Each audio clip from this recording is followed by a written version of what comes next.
তাকে গ্রহণ করবে এর কাছে সাতটা গ্রহণ সম্ভব না, তাহলে কি করবে? একটা ইলেকট্রন আছে ত্যাগ করে দেব। একটা ইলেকট্রন যদি ত্যাগ করে দেয় তাহলে ওর কয়টা মানে 2 8 সর্বশেষ শক্তি স্তর তখন দাঁড়াবে কত? 8। তাহলে অষ্টক পূরণ হয়েছে। যোজনী আছে কোন মৌলের অষ্টক পূরণের জন্য যে কটা ইলেকট্রন গ্রহণ বা যে কটা ইলেকট্রন ত্যাগ করতে হবে সেটাকে বলবো যোজনী। যোজনী ক্লিয়ার? এরপরে আমরা গ্রুপ 17 এর চিনি। গ্রুপ 17 এর কি বলে? হ্যালোজেন। হ্যালোজেন শব্দের অর্থ কি ছিল? লবণ উৎপন্নকারী। হ্যালোজেন শব্দের অর্থ লবণ উৎপন্নকারী। হ্যালোজেনের ভিতরে মৌল ছিল কিটা? ক্লোরিন, ব্রোমিন, আয়োডিন, অ্যাসিটাইন, টেট্রাসাইন। ক্লিয়ার? এর ভিতরে আমরা লিখে রাখি স্যারে ক্লোরিন। ক্লোরিনের যোজনী কত জানি? ক্লোরিনের যোজনী কত জানি? 1 না? তো ক্লোরিনের যোজনী যদি 1 হয়, এই লিস্টে যারা আছে একই গ্রুপে 17 নম্বর গ্রুপে যারা আছে ওই গ্রুপ ধরে সবার যোজনী 1। এরপরে আমরা জানি যে ক্ষার ধাতু। ক্ষার ধাতু বলে কয় নম্বরে? 1 নম্বর গ্রুপে বলে lithium, sodium, potassium, rubidium, caesium, francium. মনে আছে? তো সোডিয়ামের যোজনী কত জানি রেখেছি? 1 জনের দেখতে হবে যে একটা ইলেকট্রন ত্যাগ করে দিলে যোজনী কত হবে?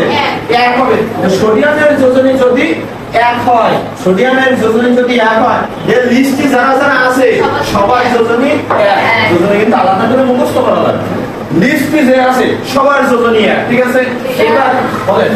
আবার ওই যে বইতে দেওয়া আছে হাইড্রোজেনের যোজনী 1 ধরা হয়, তার মানে সবগুলোই হাইড্রোজেন আছে পর্যায় সারণীর সবথেকে বেশি এবং প্রথম ব্যতিক্রম মৌল। পরে নিয়ে আলোচনা করি আমি কি জানতে পারছি ব্যতিক্রম। না স্যার, ওইটা তো এই গ্রুপে আছে তাই বলছিলাম। হ্যাঁ, ওসে 1 নম্বরে আছে। এই লিথিয়ামের আগে আছে।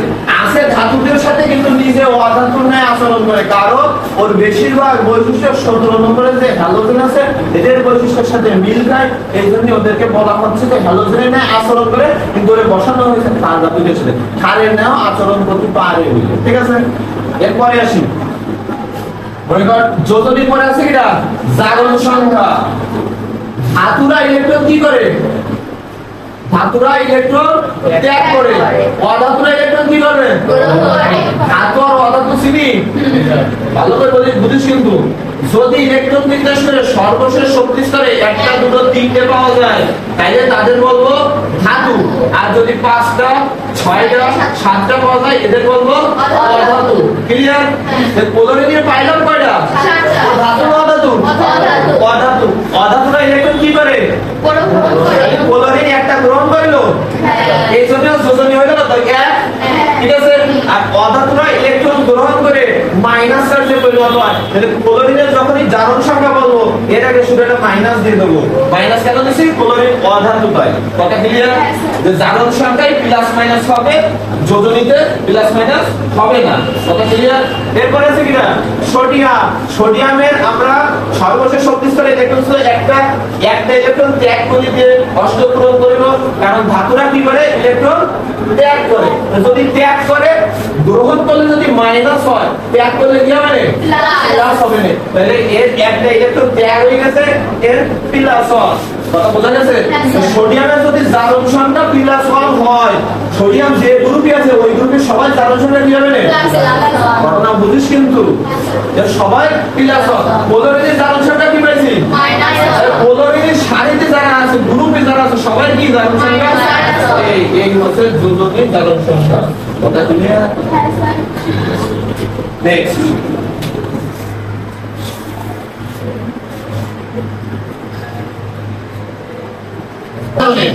একটা নাম আয়নিক বন্ধন, একটা নাম সমযোজী বন্ধন। একটা হচ্ছে আয়নিক বন্ধন আর একটা নাম সমযোজী বন্ধন। বুঝিস? আয়নিক বন্ধন, সমযোজী বন্ধন। ধাতু অধাতু চিনে আসলাম না? যদি একটা ধাতু আর একটা অধাতু দুইজনে মিলে কোন যৌগ গঠন করে তখন সেটাকে বলবো আয়নিক বন্ধন। কোন ধাতু আর অধাতু মিলে যদি যৌগ গঠন করে তাহলে সেটাকে বলবো আয়নিক বন্ধন। সমযোজী বন্ধন কাকে বলবো? যদি দুইটাই মৌল অধাতু হয়, দুই যদি অধাতু হয় অথবা দুই যদি ধাতু হয় তখন সেটারে যদি এরা যৌগ গঠন করে তাকে বলবো সমযোজী বন্ধন। কথা ঠিক আছে? সমযোজী বন্ধন, আয়নিক বন্ধন। তাই না? বোঝা গেছে? আবার কই ধাতু আর অধাতু মিলে যদি যৌগ গঠন করে, যেমন তো সোডিয়াম কি ধাতু না, এটা করে আসলাম, সাথে ক্লোরিন যদি যুক্ত হয়ে থাকে এটা কি বলি আমরা? Sodium chloride. খাবার লবণের সাথে বলি না, এই সোডিয়াম হচ্ছে ধাতু, ক্লোরিন হচ্ছে অধাতু। সোডিয়াম একটা ইলেকট্রন কি করিল? একটা ইলেকট্রন ত্যাগ করে এনে প্লাস উৎপন্ন হইলো। এই ইলেকট্রন বিন্যাস করলে 2 আর 8 দাঁড়াবে, ঠিক আছে? হলো। আর যদি ক্লোরিনে দেখি, ক্লোরিনে ইলেকট্রন বিন্যাস করলে 2 আর 7 হইলো, ঠিক আছে? এরপরে এবার যদি একটা ইলেকট্রন গ্রহণ করে এর ইলেকট্রন কিরকম? একটা ইলেকট্রন ত্যাগ করেছে, একটা গ্রহণ করেছে। ধাতু ইলেকট্রন ত্যাগ করেছে, ক্লোরিন ইলেকট্রন গ্রহণ করেছে। একজন ত্যাগ আর গ্রহণের ফলে যেটা হবে সেটা বলবো আয়নিক বন্ধন। ধাতুরা ইলেকট্রন ত্যাগ করেছে, অধাতুরা ইলেকট্রন গ্রহণ করেছে। ত্যাগ আর গ্রহণের মাধ্যমে যে বন্ধন সৃষ্টি হবে সেটারে বলবো আয়নিক বন্ধন। কথা বোঝা গেছে তো? আয়নিক বন্ধন। আর সমযোজী বন্ধন কি হবে? শেয়ারের মাধ্যমে, ইলেকট্রন শেয়ারের মাধ্যমে।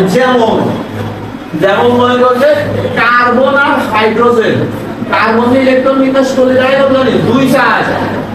আর হাইড্রোজেনের দাঁড়ায় 1, ঠিক আছে? এখন এই যে কার্বনের অষ্টকমন্ত ইলেকট্রন লাগবে কয়টা? আরো 6 ইলেকট্রন লাগবে। হাইড্রোজেন ওরা দিতে পারবে কয়টা ইলেকট্রন? যদি ত্যাগও করে যায় সব, ও কি সর্বস্ব ত্যাগ করতেও আর একটা বেশি কার্বনের দিয়ে সাহায্য করতে পারবে? তা একটা হাইড্রোজেন যদি একটা ইলেকট্রন দিতে পারে বা শেয়ারে আসতে পারে, তাহলে কার্বনের লাগবে কয়টা? 4টে। তাহলে হাইড্রোজেনও লাগবে কয়টা? 4টা। একটা হাইড্রোজেন যদি একটা ইলেকট্রন দিতে পারে, কার্বনের লাগবে 4টে, তাহলে হাইড্রোজেনের আসতে হবে কয় ইলেকট্রন? আর 4টে দেখি নিয়ে আসতে হবে না? মনে করে এই 1 টাকা দিতে পারে, আমার লাগবে 3 টাকা, তাহলে কয়জন আসবে না সিরিয়াল দিয়ে? এর 1 টাকা, এর 1 টাকা, তাহলে আর 3 টাকা চলে আসলো। এরকম কার্বনের লাগবে কয়টা ইলেকট্রন? 4টে। হাইড্রোজেন দিতে পারতে কয়টা হবে? একটা। তাহলে একটা হাইড্রোজেন একটা দিতে পারলে 4টে ইলেকট্রন কয়টা ইলেকট্রন দেবে? 4টে। তাহলে 4টে কার্বনের 8টা হয়ে যাবে। বন্ধন বুঝা গেছে?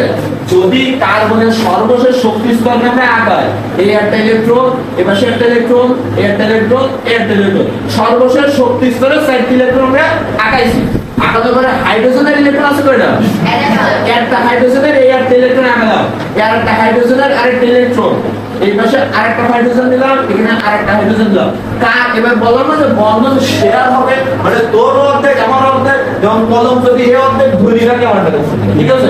বলবে না স্যার কলম অর্ধেক আমার অর্ধেক আপনার, এটা যখন বলবেন যে কার্বনের সাথে যখন বন্ধন গঠন করেছে, কার্বনের মোট ইলেকট্রন কয়টা হয়েছে? নিজের সাইডে আর হাইড্রোজেনের সাইডে সব, মানে কার্বন অষ্টক পূরণ হয়ে রয়েছে। কার্বন অষ্টক পূরণ হয়ে রয়েছে। আর এই যে হাইড্রোজেনের সাথে যে দাগ দিছি না আমরা, এর বলা হয় বন্ধন ইলেকট্রনের দাগ বা বন্ধন জোড় ইলেকট্রনের দাগ। ক্লিয়ার?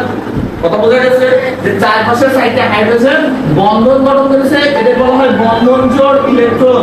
এদেরকে দেখতে হয় CH4, মানে হচ্ছে মিথেন। যদি বলে মিথেন প্রস্তুত হয় কি করে? একটা কার্বনের সাথে চারপাশের সাইডে হাইড্রোজেন যুক্ত হয়ে মিথেন প্রস্তুত করে, এবং হাইড্রোজেন যে ওদের ইলেকট্রন ত্যাগ করিতেছে এটা না, কিন্তু পরে লিখি হাইড্রোজেন যে ওদের ইলেকট্রন ত্যাগ করিতেছে এরকম না, ওরা হচ্ছে ইলেকট্রন শেয়ারের মাধ্যমে গেছে। তাহলে একটা হাইড্রোজেনের কয়টা ইলেকট্রন হয়েছে? 2টা। এই হাইড্রোজেনের কয়টা? 2টা। এর কয়টা? 2টা। প্রত্যেকটা হাইড্রোজেনের ইলেকট্রন কয়টা? 2টা। তাহলে কার্বনের যদি অষ্টক পূরণ হয় 8টা হয়ে, বুঝিস? কিন্তু কার্বনের যদি অষ্টক পূরণ হয় 8টা হয়ে, তাহলে হাইড্রোজেনের কি উপকার হয়েছে? হাইড্রোজেনের অষ্টক পূরণ না, হাইড্রোজেন কয়টা ইলেকট্রন লাভ করেছে প্রত্যেক জায়গায়? একটা। মানে মোট মিলে 2টো করে ইলেকট্রন লাভ করেছে। এর একটা এই হাইড্রোজেনেরও 2টো, এই হাইড্রোজেনেরও 2টো। যখন 2টো ইলেকট্রন পূরণ করবে আর শক্তি স্তর একটা থাকবে, তখন কি 2 8, এরপর এটা 2 8 8, মানে সবাই অষ্টক পূরণ, মানে সর্বশেষ শক্তি স্তরে 8টা করে, সবাই নিষ্ক্রিয়। কিন্তু একমাত্র যে হিলিয়াম আছে ওর কয়টা ইলেকট্রন? সর্বশেষ শক্তি স্তরে 2টো। কিন্তু তারপরে ওরে কোন জায়গায় স্থান দেওয়া হয়েছে? নিষ্ক্রিয় গ্যাসের সাথে স্থান দেওয়া হয়েছে। নিষ্ক্রিয় গ্যাসের সাথে যদি হিলিয়ামে স্থান দেওয়া হয় তাহলে আর যদি দুটো ইলেকট্রন থেকে বলে যে আমি ঠিক আছি, আমি নিষ্ক্রিয়, আমি দ্বিতীয় নিয়ম পূরণ করে রেখেছি, কথা বলছি কিন্তু যে ও দুটো ইলেকট্রন আছে, ও দুটো ইলেকট্রন নিয়ে নিজেরাই নিষ্ক্রিয় বলতেছে, এই নিয়মটার বলে দ্বিতীয় নিয়ম পালন করা। আর হাইড্রোজেনের ইলেকট্রন ছিল কয়টা? একটা। ও কি বলতেছে এর কাছে যে আমারও দুটো আছে, এই হাইড্রোজেন বলে আমার দুটো, কেউ বলতেছে আমার দুটো, কেউ বলতেছে আমার দুটো। তাহলে এটা কার ন্যায় আচরণ করবে? হিলিয়ামের ন্যায় আচরণ করবে। হিলিয়ামেরও দুটো ইলেকট্রন, হাইড্রোজেন বলতেছে আমারও দুটো ইলেকট্রন, আমিও দ্বিতীয় নিয়ম পূরণ করব। মানে দ্বিতীয় নিয়মে আর একটা আছে অষ্টক নিয়মে নিষ্ক্রিয়তা লাভ করা যাবে। এটা দ্বিতীয় নিয়ম মানে সর্বশেষ শক্তি স্তরে দুটো ইলেকট্রন প্রাপ্ত হওয়া, আর অষ্টক নিয়ম হচ্ছে 8টা ইলেকট্রন প্রাপ্ত হওয়া। কথা ক্লিয়ার? হ্যাঁ স্যার।